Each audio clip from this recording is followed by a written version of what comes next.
Eu saio da vida para entrar na história. Essa foi a última frase na carta testamento de Getúlio Vargas que ele deixou. E realmente, ele sai da vida para entrar na história. Na aula de número 28, nós iremos observar essa sucessão de Getúlio Vargas. O que acontece com a saída de Getúlio Vargas? Seu vice, Café Filho, se sente doente e se afasta. Depois nós temos uma briga do Congresso, do Senado ali. Nós temos até uma tentativa de golpe de Estado dado juntamente com a UDN e com capital internacional para tomar o poder do Brasil. Só que agora nós vamos ter uma intervenção militar. Pasme vocês. O Lott um militar legalista, vai intervir para garantir a democracia. O Lott vai intervir para garantir a posse de Juscelino Kubitschek. Esse mesmo Lott que depois vai tentar suceder Juscelino Kubitschek, mas vai perder as eleições para Jânio Quadros. E aí nós estamos vendo um novo governo. 50 anos em 5. Esse era o lema de JK, como era conhecido popularmente Juscelino Kubitschek. Na tela para vocês, aula de número 28, que nós vamos tratar sobre o Brasil Democrático da parte 2. O governo Juscelino Kubitschek, a construção de Brasília, o governo de Jânio Quadros e o governo de João Goulart. Então, nós vamos colocar a canetinha aqui, então, que nós estaremos vendo esse período após a morte de Getúlio Vargas. 1, 2, 3 governantes. E até chegarmos em 64, onde nós vamos ter os militares no poder. As habilidades para a aula de hoje, e aí o pré-requisito que eu passei para vocês assistirem aí, o governo menino que sonhou o Brasil, no governo Juscelino Kubitschek. O Brasil Democrático, parte 2. Esse Brasil Democrático aí, essa imprensa aí do Brasil Democrático, o que é? Quem é que vai ter força no Brasil dentro dessa democracia? É a imprensa? É a polícia? É o Supremo? Aí a gente já começa com essa imagem aí. Com essa imagem aí. Mas depois a gente fala dessa imagem aí. Porque agora nós iremos falar sobre o governo Juscelino. Em 3 de outubro de 1955, no final do mandato de Vargas, que era cumprido por seu substituto, realizaram-se 9 eleições presidenciais. 9 eleições. Olha a revista Times.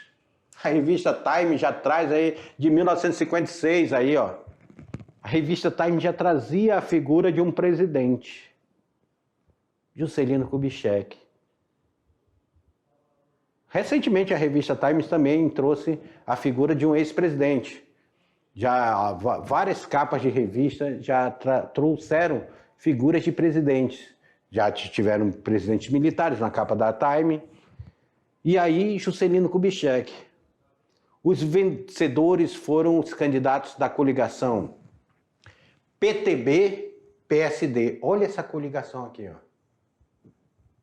Partido de origem getulista, que era o PTB, e Juscelino Kubitschek de Oliveira, que era do PSD, não era do PTB, elegeu-se presidente. E João Goulart, que era do PTB, ligado a Getúlio Vargas, elegeu-se vice-presidente. Peraí, professor, para que eu tive uma dúvida agora, professor. Como esse negócio de eleger presidente e eleger vice-presidente? Eu quero lembrar vocês a Constituição de 46. A Constituição de 1946, ela trazia uma coisa interessante. O brasileiro votava 2 vezes, separadamente. O brasileiro ele votava para presidente e votava para vice-presidente separadamente. Vamos supor, se eu gosto aqui desse presidente, eu voto nele. Mas eu gosto do vice-presidente do outro candidato. Eu voto no outro vice-presidente. Aí não, aí deu certo que o presidente e o vice-presidente eram aliados. Então, Juscelino Kubitschek e o João Goulart foram votados. João Goulart, olha aí a figura do João Goulart. O João Goulart foi vice-presidente do Juscelino Kubitschek. João Goulart foi ministro do Trabalho de Getúlio Vargas. E João Goulart vai ser vice-presidente de Jânio Quadros, que nós vamos ver lá para frente. E João Goulart vai se tornar presidente do Brasil. Mas nós vamos ver daqui a pouquinho como é que isso acontece. Mas neste momento nós temos o voto para presidente e o voto para vice-presidente, que leva Juscelino Kubitschek e leva João Goulart ao poder no Brasil. Acompanhe para vocês não perderem nenhum lance aí dessa história do Brasil, porque é interessante nós sabermos o que está acontecendo no Brasil. Se nós entendermos o que aconteceu, nós iremos entender o que está acontecendo hoje.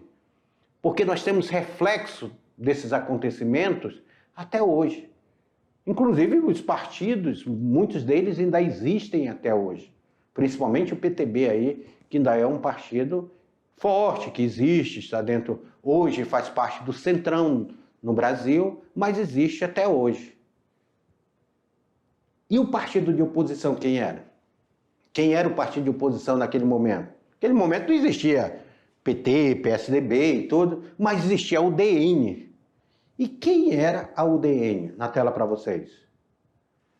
A União Democrática Nacional. Era o adversário de Getúlio Vargas. Lembra que eles bateram de Getúlio Vargas até Getúlio Vargas cometer suicídio? E a UDN estava derrotada, mas estava inconformado. Os udenistas tentaram impedir a posse de Juscelino Kubitschek. Alegaram que os candidatos vitoriosos recebiam o apoio do... Olha aqui que eu quero falar novamente para vocês. Do comunismo internacional. E não tinham tido a maioria dos votos absolutos, ou seja, 50% dos votos. Olha os caras tentando dar o golpe. E adivinha qual é o discurso que eles vão utilizar para dar o golpe. Aquele discurso histórico que sempre é utilizado. Os comunistas querem tomar o Brasil. Getúlio Vargas já tinha utilizado esse discurso em 1937. E implantou o Estado Novo. O povo já tinha utilizado esse discurso em 1945, para tirar Getúlio Vargas. E agora, novamente, esse discurso é utilizado. Mas é utilizado pela UDN para tentar tirar Juscelino Kubitschek, dizendo que Juscelino Kubitschek tinha apoio de comunistas internacionais. Não era aliado ao bloco capitalista. E com esse discurso, eles tentavam angariar apoio dos Estados Unidos. Que os Estados Unidos, tudo para ele, na Guerra Fria, tudo era ameaça comunista. Era ameaça comunista. Eles viam ameaça comunista até na comida, na sopa que eles tomavam. Eles viam ameaça comunista. E aí nós estávamos na Guerra Fria. Engraçado que esse discurso parece que é utilizado até hoje, né? Discurso que vem lá de 1937 ainda é utilizado até hoje. Ameaça comunista. E olha que o comunismo já acabou, já foi derrubado. Nós só temos poucos países ainda de característica socialista. Mas a Guerra Fria acabou, mas o discurso não. E olha aí na tela para vocês. Eles tentam tirar Getúlio Vargas dentro desse discurso. O Café Filho, que tinha ficado... que era presidente do Senado lá, que tinha ficado no lugar de Getúlio Vargas, o Café Filho ele estava muito empolgado com a presidência da República. E ele disse, rapaz, sabe de uma coisa?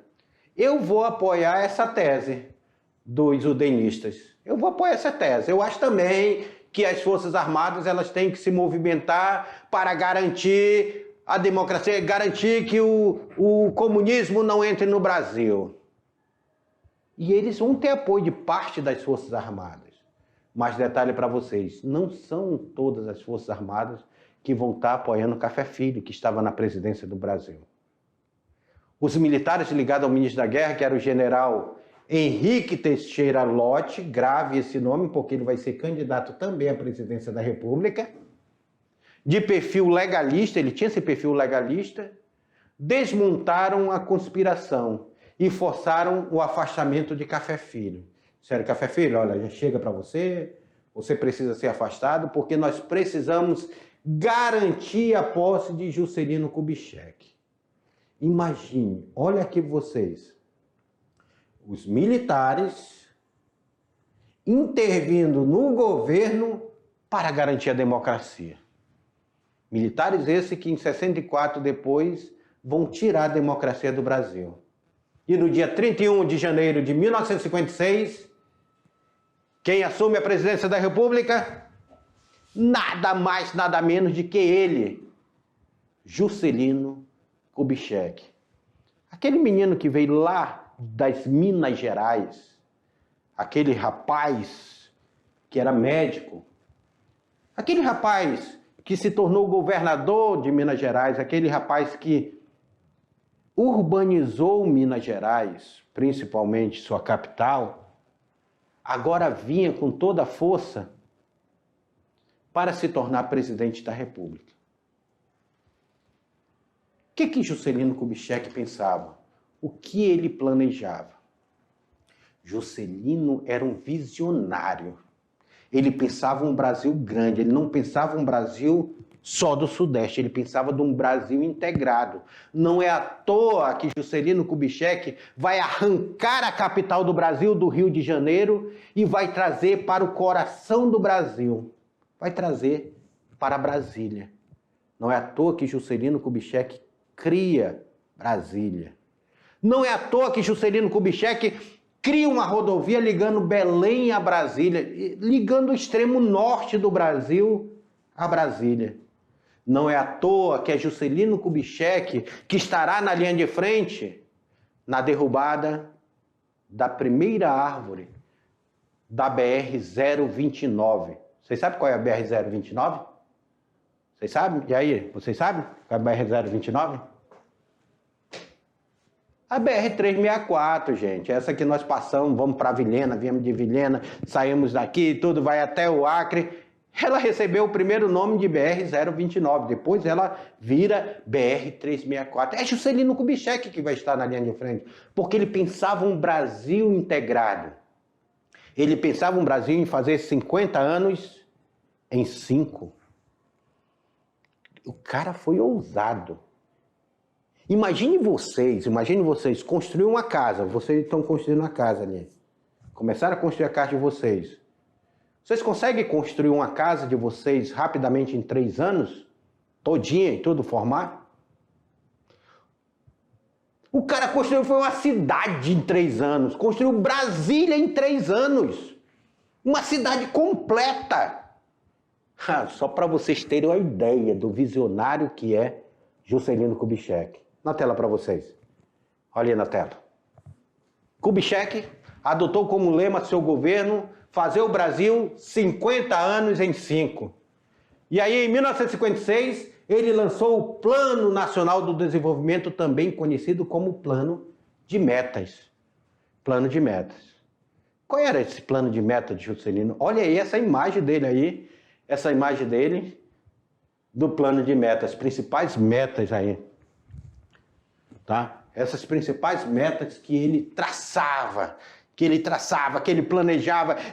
Olha a visão que ele está olhando para o Brasil aqui, e ele está olhando para o Brasil, pensando num Brasil que não era só o Sudeste, o Nordeste brasileiro. Ele já pensava no Brasil que adentrasse daqui de Brasília, chegasse até Rondônia, passasse pelo Mato Grosso. Ele pensava no Brasil que ligasse Brasília ao Pará. Ele pensava um Brasil que saísse sua capital lá do litoral brasileiro e viesse aqui para o meio. Ele pensava um Brasil estratégico. E claro, seu governo teve muitas falhas. Uma das grandes falhas que eu vejo no governo de Juscelino Kubitschek é ele ter desvalorizado as ferrovias brasileiras em detrimento das estradas. Ele achava que a estrada iria eliminar as ferrovias, e com isso as ferrovias começaram a ser abandonadas. Enquanto a Europa hoje é toda traçada em ferrovias, o Brasil abandonou as ferrovias. E hoje vocês sabem, tem uma greve de caminhoneiro, acabou-se. a estrada.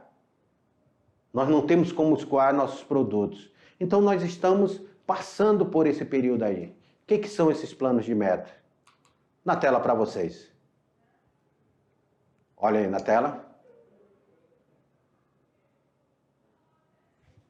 As principais realizações do seu governo foi a construção de usinas hidrelétricas, o plano de meta falava isso. A implantação da indústria automobilística, que foi implantada no Brasil, a indústria automobilística. É por isso o compromisso dele de fazer estradas também. A ampliação da extração do petróleo. Ele queria fortalecer a Petrobras. A construção de rodovias, cerca de 20 mil quilômetros de rodovias. 20 mil quilômetros de rodovia o seu governo estava para construir. Então, o plano de metas era ousado. O plano de metas, ele tinha esses objetivos. Aí nós nos deparamos com a Construção de Brasília. A Construção de Brasília era obra símbolo na mudança modernizadoras que idealizava a meta-síntese do programa de governo de Getúlio Vargas. Meus queridos alunos, olhe isso daqui. Olhe isso daqui. Deixa eu apagar aqui. Olhe isso daqui. Brasília. Eu quero que vocês observem Brasília, que Brasília ela tem um formato de um avião. Lúcio Costa, Oscar Niemeyer, as grandes figuras ali dessa construção de Brasília, o arquiteto, o engenheiro, as pessoas que projetavam Brasília, como Lúcio Costa, Oscar Niemeyer, que projetava os prédios de Brasília. Olha aqui o formato de avião. É por isso que lá em Brasília, quando você chega assim, ei, você vai ficar no hotel na asa norte ou asa sul? É falado asa porque é uma asa de um avião mesmo. Ou seja, a grande cabine, o grande comando ficaria aonde é a Praça dos Três Poderes, o Executivo, o Legislativo e o Judiciário. Então, Brasília ele tem essa característica dessa construção. Você, quando chega à noite em Brasília, que você está sobrevoando, você tem uma noção do tamanho de Brasília. Esse é o plano piloto. Olha aí o plano. Plano piloto. Piloto é piloto de avião, né? Então, plano piloto. Na tela para vocês. Voltando aí na tela para vocês, então, essa construção de Brasília era o símbolo dessa mudança. Olha aí, ó. O plano urbanístico de Lúcio Costa. Lúcio Costa foi fundamental dentro dessa construção. E o projeto de arquitetura de Oscar Niemeyer. Oscar Niemeyer que projetou. Olha, é lindo. Brasília é muito bonito. O clima é meio seco, mas Brasília é muito lindo. Então, nós temos aí a asa norte, a asa sul, e nós temos aqui a Praça dos Três Poderes, nós temos o plano piloto. Isso aqui é uma visão da torre. Tem uma torre aqui que é um mirante que você sobe lá para ter essa visão do que é Brasília. Aí a igreja, olha a Catedral de Brasília, é uma catedral que é meio subterrânea, você entra lá, interessante essa Catedral de Brasília.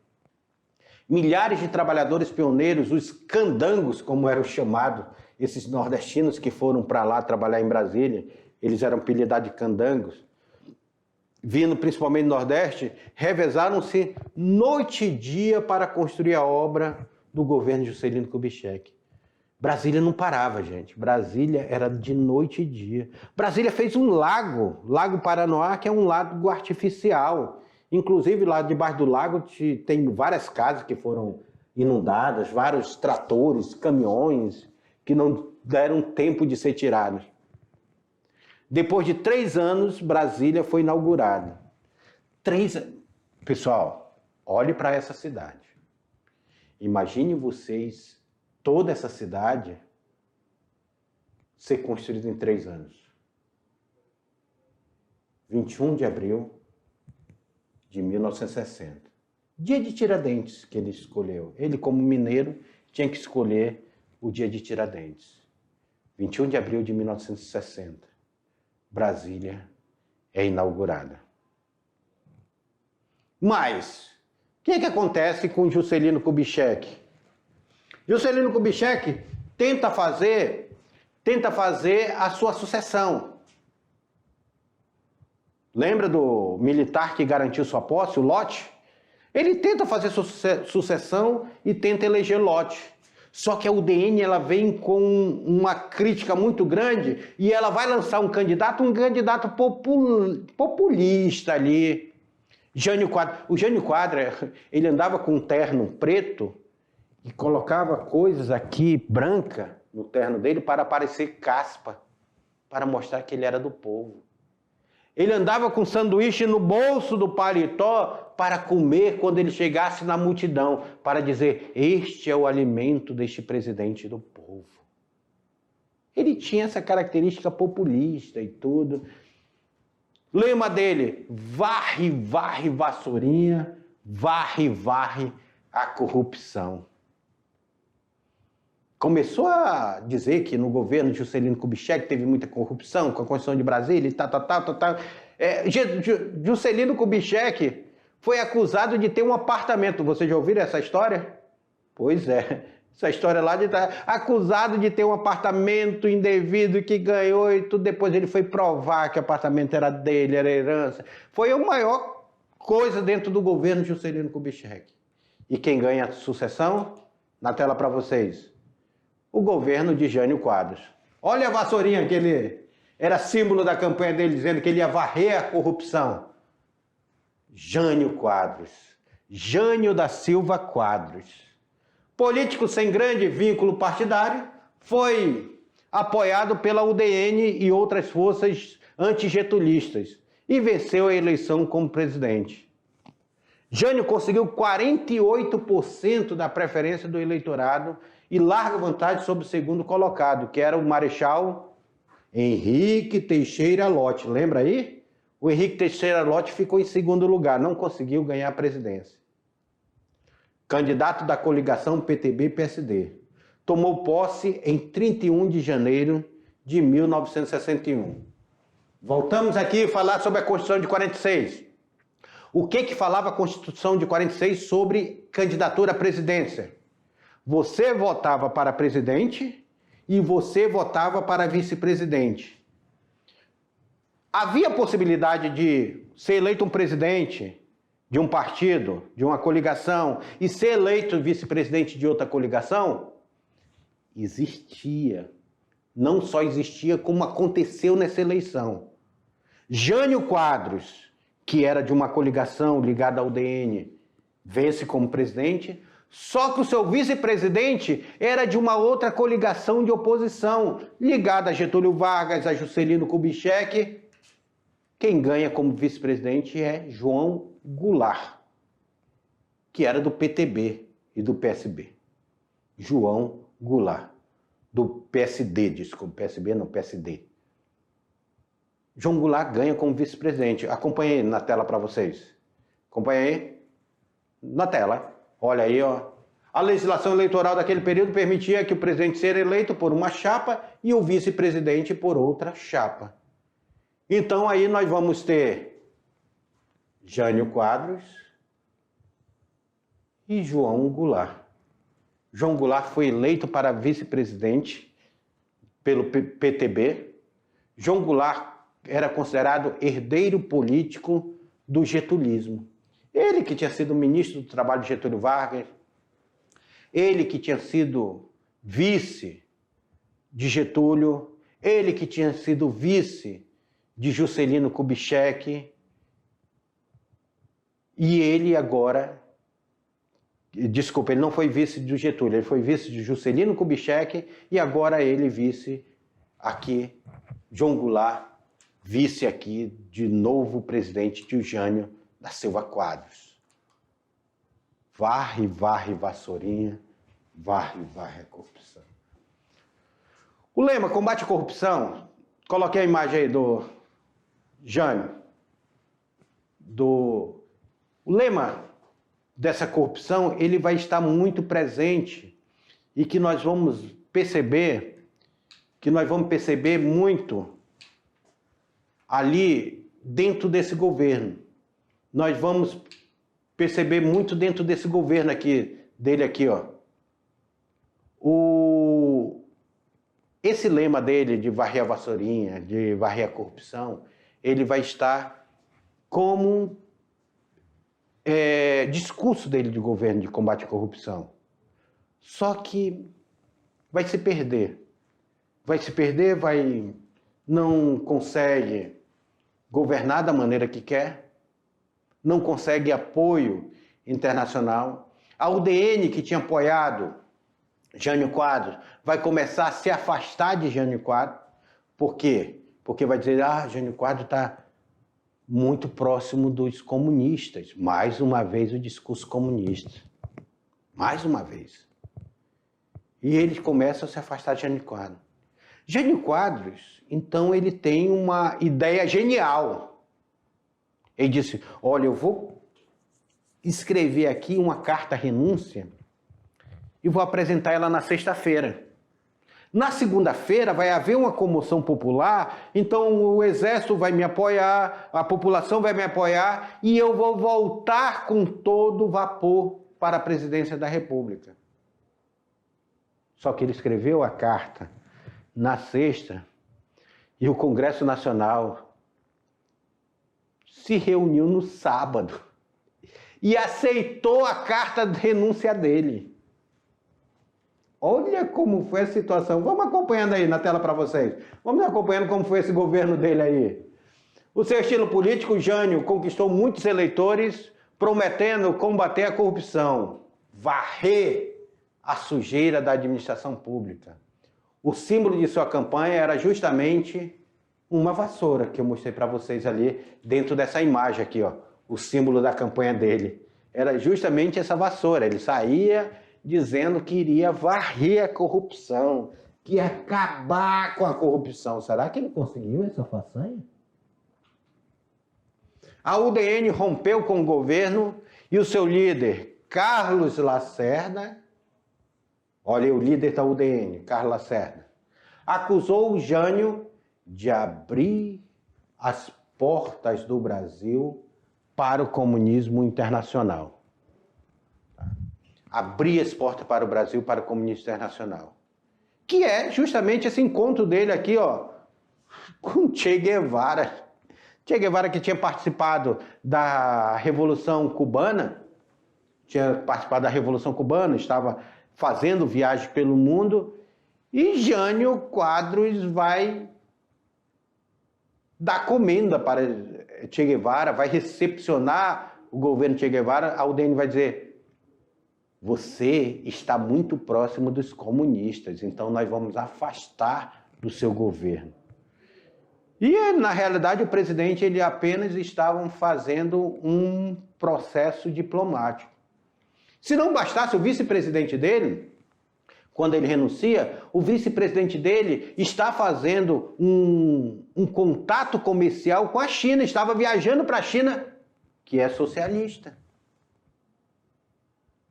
João Goulart estava lá na China fazendo uma negociação, abrindo comércio, isso que até hoje o Brasil quer, né? Fazer comércio com a China. Hoje o Brasil não sobrevive sem estar fazendo comércio com a China, senão a nossa economia quebra. E o João Goulart estava lá fazendo articulação. Aí a UDN acusando o governo dele de estar muito próximo dos comunistas, de que o Brasil iria se tornar comunista. Foi o que os Estados Unidos quis. Na tela para vocês aí. Jânio teria pretendido, com a carta-renúncia, que ele escreve a carta-renúncia, gerar uma mobilização das forças populares e militares a favor de sua continuidade e lhe daria maior poderes contra seus opositores. Só que isso não aconteceu. Não ocorreu. Sem demora, se reunindo no sábado, o Congresso Nacional aceitou seu pedido de renúncia. Mas tem um porém. E agora? Aceita o pedido de renúncia. Quem é o vice dele? O vice dele é João Goulart. Aí o mercado vai olhar, ei, peraí, João Goulart foi aquele que deu 100% de aumento junto com Getúlio Vargas do salário mínimo. Lembra do João Goulart? Deu 100%. Nós queremos esse cara como presidente? João Goulart está lá na China, fazendo acordos comerciais com a China. Será que ele não está próximo dos comunistas? Cara, João Goulart era um fazendeiro. João Goulart não tinha visão nenhuma. Tinha visão de alguma política social, mas não dentro do socialismo. E João Goulart, então, teve muita dificuldade de assumir a presidência da República com a saída de Jânio Quadros. Não foi fácil para ele, não. Olha a figura de João Goulart. Vamos ver como foi o governo de João Goulart. Na tela. João Goulart. Aí o discurso dele. Percebam vocês que João Goulart traz algumas alas de militares para o seu governo. João Goulart tomou posse em 7 de setembro de 1961. A chefia do governo coube ao primeiro-ministro. Estão conhecendo esse daqui? Tancredo Neves, que depois vai se tornar presidente do Brasil, mas não vai tomar posse, porque morre. Que nós vamos ver lá para frente. Tancredo Neves, que é avô de Aécio Neves. O sistema parlamentarista não duraria mais de que 14 meses.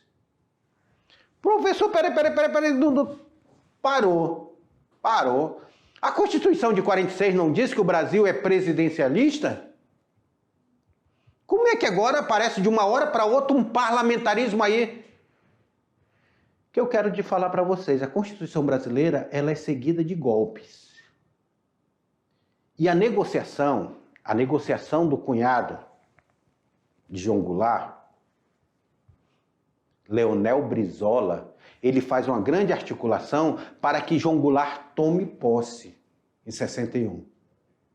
E aí ele vai articular dizendo com o Congresso Nacional, dizendo bem aqui, ó, vai lá, o João Goulart toma posse, mas o Congresso Nacional, nós só daremos posse ao João Goulart se nós implantarmos um parlamentarismo no Brasil. O que é o parlamentarismo? É aquele que existe a figura do presidente, mas quem controla a figura política é o primeiro-ministro. É igual a Inglaterra. A Inglaterra não tem a rainha, mas quem controla a política é o primeiro-ministro inglês. E aí eles disseram, olha, só vamos aceitar que João Goulart tome posse como presidente da República se for constituído um parlamentarismo. Aí, meus queridos alunos, o João Goulart vem e assume a presidência da República dentro desse sistema parlamentarista. E quem está na presidência desse parlamento, quem está como primeiro-ministro, é nada mais, nada menos de que Tancredo de Almeida Neves. Tancredo de Almeida Neves. Que já era político naquele momento, e vai assumir aí como presidente do Congresso. E aí? Só que o João Goulart depois o que vai fazer? Vai chamar um plebiscito com a população e perguntar para a população, plebiscito. O que é plebiscito? Plebiscito é quando as pessoas, o povo, dá sua opinião. Tanto é que vem lá da Roma Antiga, plebiscito, quando a plebe é consultada. Quando a plebe é povo, lá na Roma Antiga, era consultado. Então, ele chama um plebiscito e pergunta no plebiscito, vocês querem que o Brasil continue parlamentarista ou vocês querem que o Brasil se torne presidencialista? Adivinha o que o Brasil decidiu?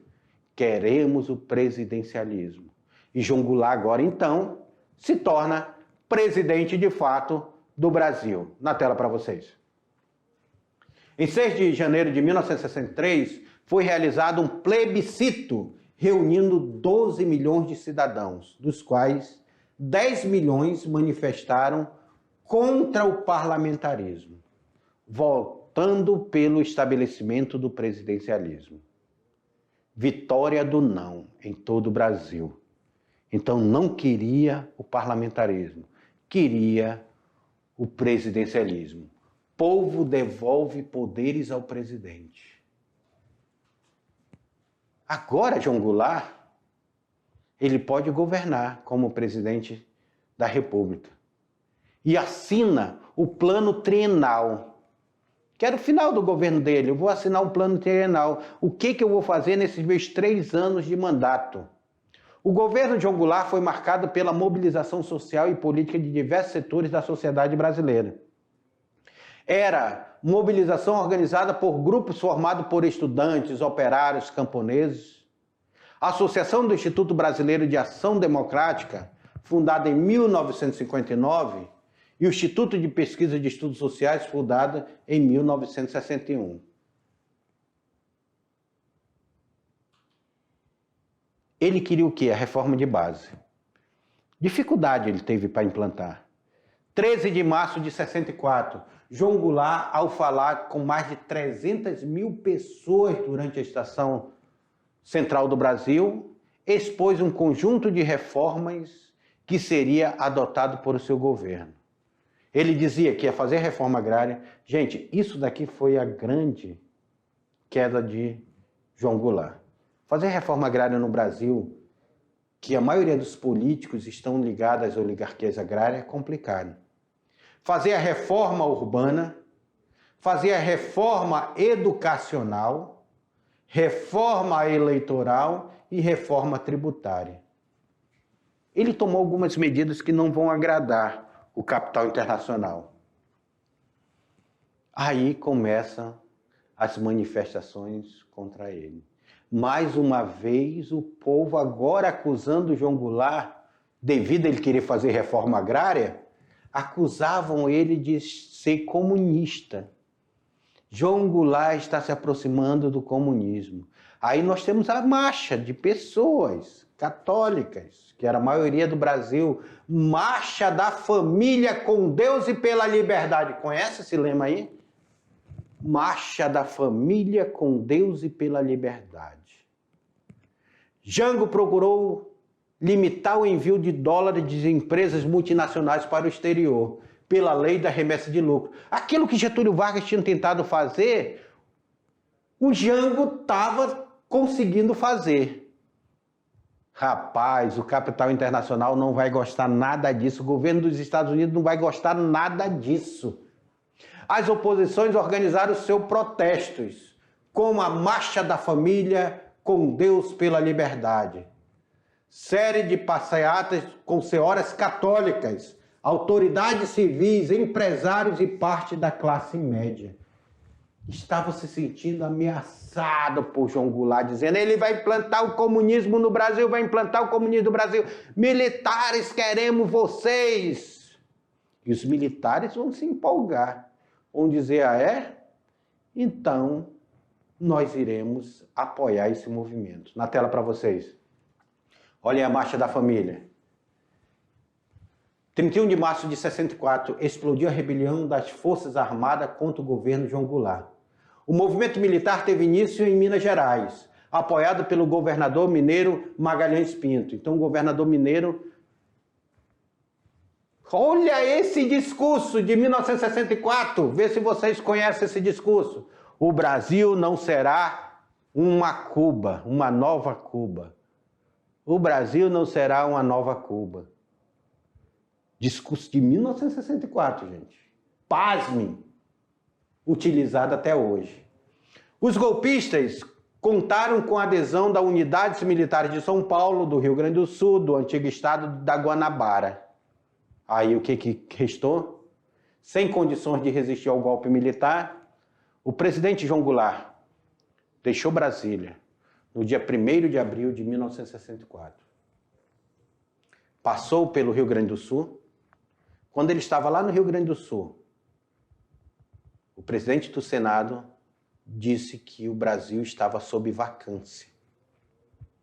Os militares tomaram o poder, então João Goulart teve que ir para o Uruguai, aonde ele vai se refugiar durante o período do governo militar. E sabe o que acontece com João Goulart?